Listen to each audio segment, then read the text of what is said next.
Hey everybody, this is Mr. Brooks, and I'm going to go over how to use the lesson plan document. So this is the way I follow in the lesson plans for my classes. Of course, yours might say Algebra 1 or yours might say Geometry, but they're all going to look kind of the same thing. Down here, this is what I'm going for with virtual learning. And so this, if you ever think back, like, why is Mr. Brooks doing what he's doing? This is what I'm trying to go back to. Not saying I'm always successful, but this is what we're trying to work on. So self-regulation, put the cell phone down, get out of bed when your alarm gets off, remote collaboration, work with other people in the class or me, or, don't do this alone. Maybe your parents help you. I don't know. Maybe your older sibling helps you. Critical thinking and problem solving. So a lot of what we do is tasks, and we go into deeper things with the thoughts with the task. Emotional intelligence. You got to manage your emotions. Don't do this while you're angry, or don't let your anxiety get the better of you. Time management. You need to do math every single day. There will always be something in math every single day. The best way to do it is to do math every single day. It's designed so that if you miss a day, like you have a doctor's appointment, or maybe, work comes up or something, you could do it theoretically in 2 or 3 days and not 5. But the best way to do it is a little bit every day. And, if you do it 2 or 3 days, then it's going to take you a little bit longer. Don't rush through the assignments. The assignments are made to get you to try something new. And they're also, a lot of them are meant to like go back and reflect. So you turn the assignment in, I give comments, you go back and look at it. So just because you turn an assignment in does not mean you're done with it. You should always go back and check, see what comments are made, or I might even take a screenshot and send it to you in an email. But go back and check your score and look at any comments and see if you can improve or resubmit anything to get a better grade, or if you have different thoughts on it. Okay, so up here is a whole bunch of links. The classroom page, which you guys, you won't need that link. You already know how to get there. The Zoom link is the big one. The in-class slides and second quarter slides, we use those for the class.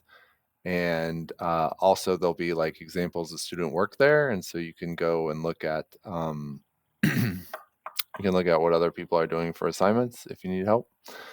This is big, the helper document. The helper document is basically a document that has links to all the keys. And so if you want to check your work, so I want you, like, if we have a worksheet and you do the worksheet, take your time to do the worksheet and then go back and check your work. Like, so I'll randomly look at some work samples for students and we'll talk about them in class.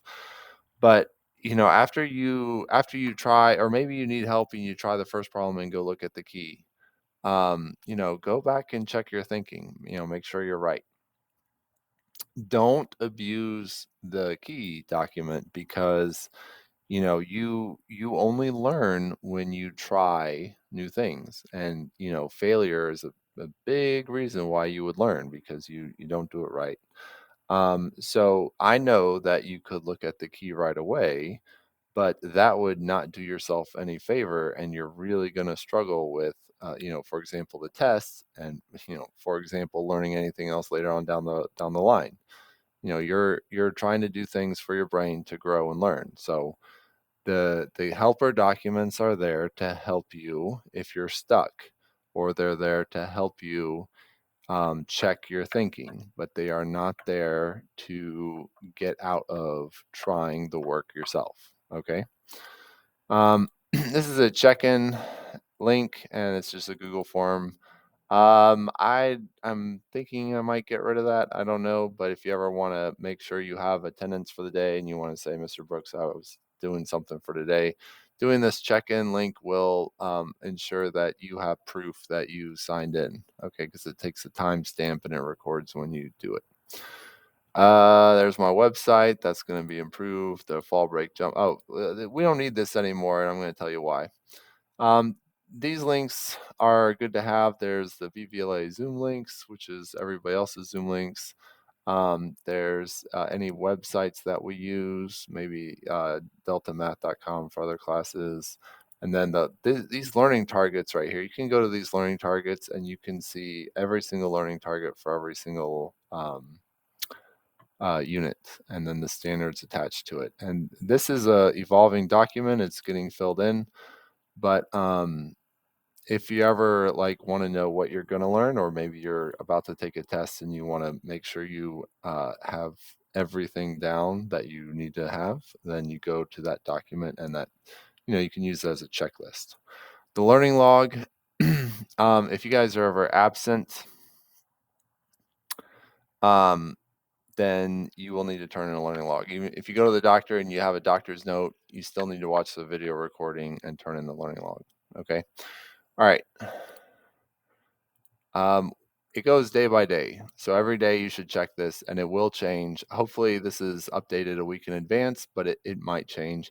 And the other thing is that the warm-ups and videos posted here will they will show up during the week. So you definitely need to check this document every day. Okay, there's a little notes over here for you.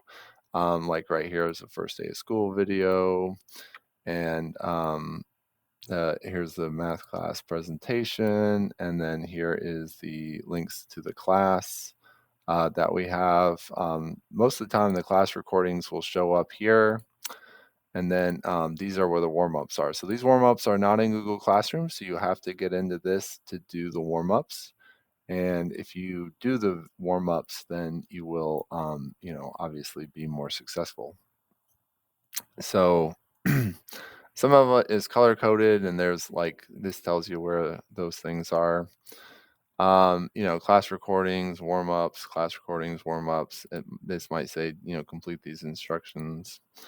I might have more links out here for you to use. Okay, so there's lots of, and there's announcements. If there's announcements here, it's right here. Okay, so make sure you go through and check this every single day, and make sure you use this as kind of your checklist. All right.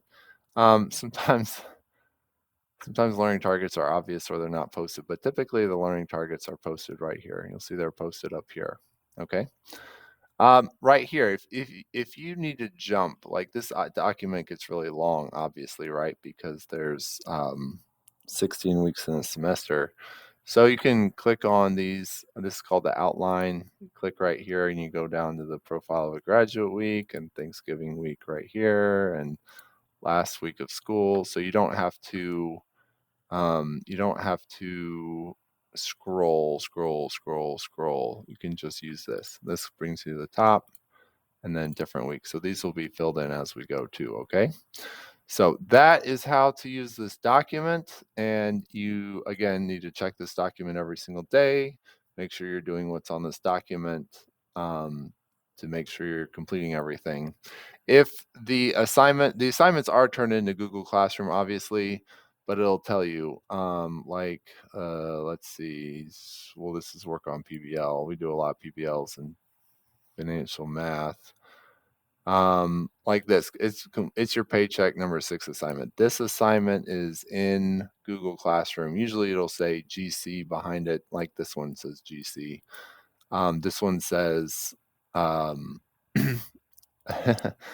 that usually it'll say GC. If it says GC, that means that it is located in Google Classroom. You need to go to Google Classroom, okay?